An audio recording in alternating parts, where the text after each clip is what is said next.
Now, shifting gears, India is on course to take pole position as the fastest growing major economy in the world, beating out China. And as our Kim Ji-yeon explains, the rapid growth pace is not just coming on the back of the country's reform drive, but also slowing growth in China.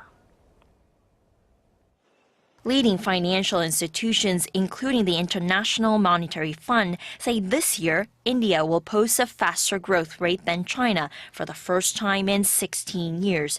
China has fallen away from two-digit growth and is busy unveiling a series of expansionary measures to try and maintain its growth rate at around 7%. On the other hand, India, spearheaded by Prime Minister Narendra Modi's economic reforms dubbed Modinomics, is sailing. The IMF projects India's growth rate to reach 7.5% this year, thanks largely to an anti-corruption drive and measures that aim to attract investment to the country's manufacturing and infrastructure sectors. Modi is emphasizing India's 3Ds: democracy, demography, and demand.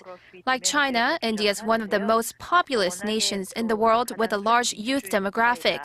But unlike China, India is a democratic country. As of 2010, 19% of the Indian population were between the ages 15 to 24. Despite these conditions, the researcher cautions that a shift towards economic powerhouses depends entirely on the government's commitment to carry out its economic reform plans. For now, it seems that the Indian central government is super motivated.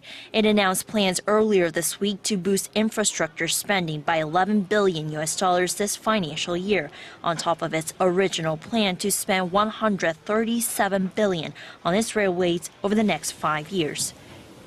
Kim Ji-yeon, Arirang News.